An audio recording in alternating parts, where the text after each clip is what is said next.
Hello, it's Rafael Gutierrez. Welcome to our channel again. And today I'm going to talk a little bit about Fukyugata Ni. Now, some of you may know it as Ikken. It's the same kata. What happened is this, in the 1940s, they wanted to make two katas to unite all of karate. And so they came out with giving one gentleman, Shoshi Nagamine, one kata, which was going to be called the Fukyugata Ich. And he made it up. And then there was someone else named Miyagi-sensei who made Fukyugata Ni. Now, if you are interested in karate history, you know that Nagamine is the founder of a style of Shorin-ryu called Matsubayashi-ryu. You also know that his the other person who did it was the founder of Goju-ryu, Miyagi, and together they actually came out with these two katas. Now, what's interesting is after the katas were made, and after everyone passed them out, it seemed like some students decided they didn't want to do their teachers' katas for one reason or another. Some people, maybe they felt that they didn't have something that the core of what they wanted to teach, whatever, it doesn't really matter. But the idea is they made these two katas for all of Okinawan karate. And so last time I did talk a little bit about the transitional moves in Fukyugata Ich. Now, there are some styles that the transitional moves are actually done as part of the kata. So what will happen is you'll actually pause and then move on to the next kata. That way you get the entire movement. Other katas, they are actually made so you do them, and as a beginner you do it one way. As you get more and more advanced, they get more and more difficult. And so in some styles, the Fukyugata Ich and Ni pretty much end up becoming they pretty much change. They pretty much change as the karateka understands more about the katas. Now, and I don't mean that there's extra moves, but if someone were to watch the kata, someone who's advanced and does Fukyugata Ich and Ni, and someone who's beginning does Fukyugata Ich and Ni, they would actually see that there is something different with the advanced person. And that is the transitional moves. Now, there is actually a lot I did want to talk about, and one of the things that I found, and I'm going to mention why I'm mentioning it, is a lot of times perceptions of what's happening are not necessarily reality. Now, living in San Diego, a lot of times I hear people talk about how crime is out of control in San Diego, and how people are seeing crime everywhere. Well, they actually did a study and they found that crime rates in San Diego are at a 40-year low. That means that pretty much you'd have to go to the 70s for you to see crime as low as it is now. Now that's actually, though, there's a lot of things that is interesting about that. One is some things that are now considered crimes before was, people get into fights and now those people are going in jail. We also had a lot of things that were not considered crimes before also, which everyone would see as crimes now. For instance, someone beating a child in public.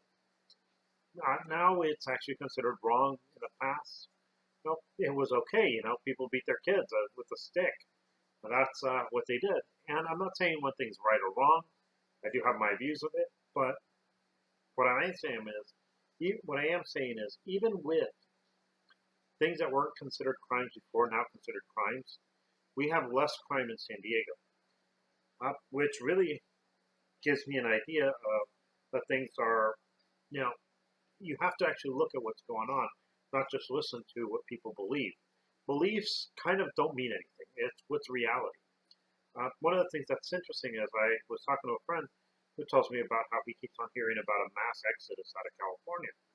I was telling him, it's like here in San Diego, property value continuously skyrockets. People can't find rents. People can't find homes who have money to buy homes. And so, if you have people coming in with jobs, with certain jobs, and they can't find homes, the prices are going to go up. Now, some people will say, in California, they inflate the prices by not allowing construction. And my opinion is, I don't want to live in a place where it's just concrete everywhere. I want the green space. That's why I pay more property taxes than a lot of other places. I want that.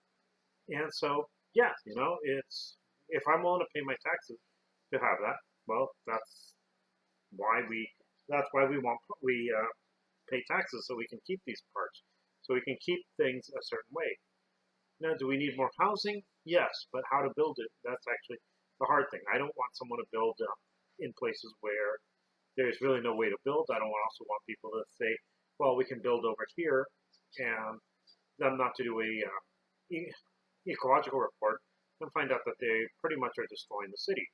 I want stuff to be done responsibly, and as a taxpayer in San Diego, I want it done. I'm willing to pay the taxes so it does get done right. And if someone wants to build in San Diego, well, let's be honest. Like I said, I noticed that a place that 4 years ago was going for 100,000 now is in the 200,000s. It was a studio apartment that was for sale, but that's beside the thing. Now, the reason I actually mention this is a lot of times people do mention things and they say, well, it was in the past, they didn't understand.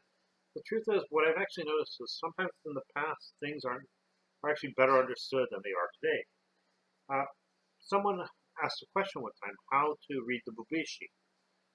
And there are some things that are based on Chinese medicine, and I'm not going to touch that, but there are things that are based medically on how and why certain things are considered lethal blows. And so you can actually take clinical anatomy and figure it out.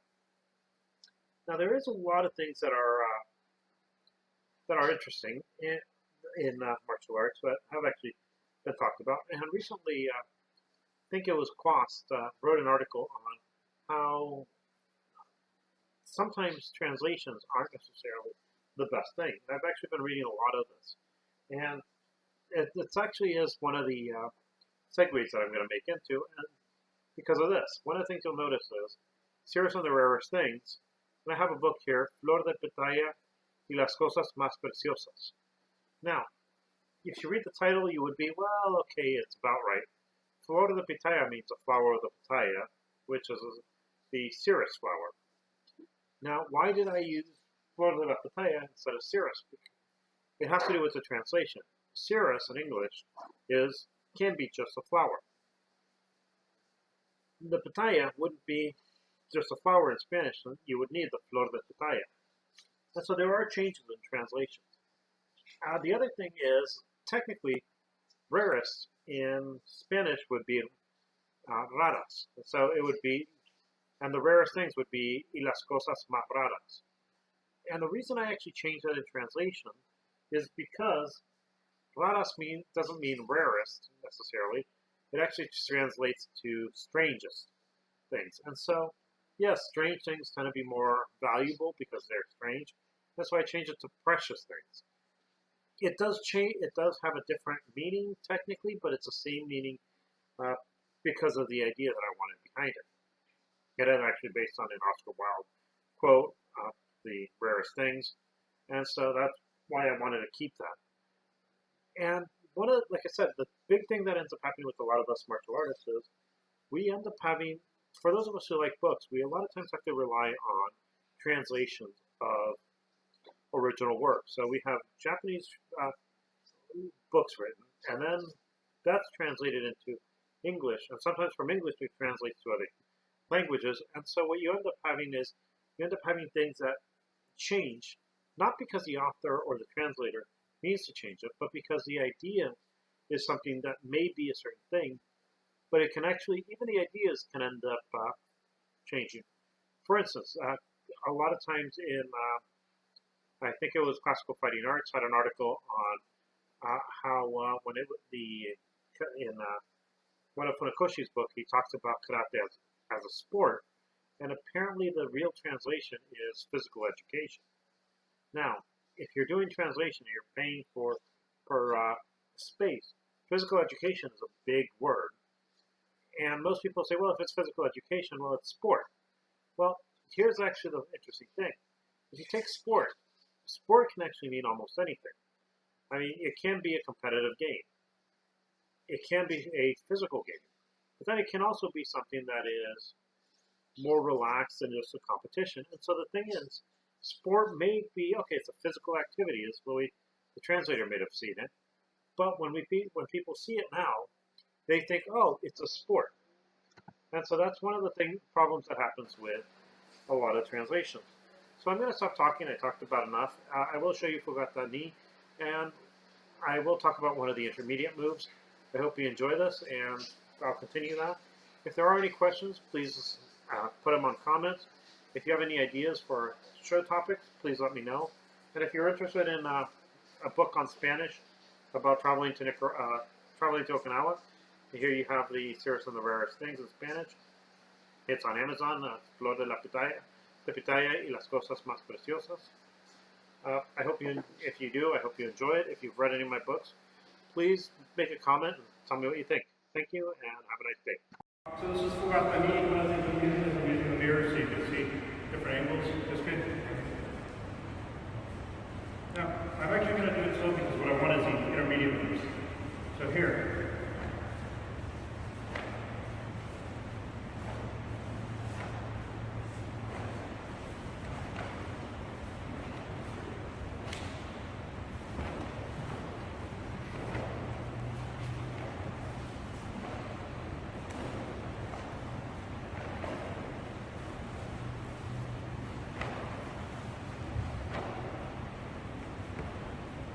When you're actually looking at the way I'm actually teaching it to you guys is come down, shift your weight to your left leg, take a slide, shift and throw. So when you come up, you're actually driving the force from the legs. When you do the punch, shift, slide, you have, again, using the legs, drive punches. Now, I am going to break apart the kata and show you a couple different things. But that's actually one of the best ways to look at it. I have shown you how to use the block in the previous, and punch is relatively obvious. So I'll stop here and hope you enjoy it. Bye.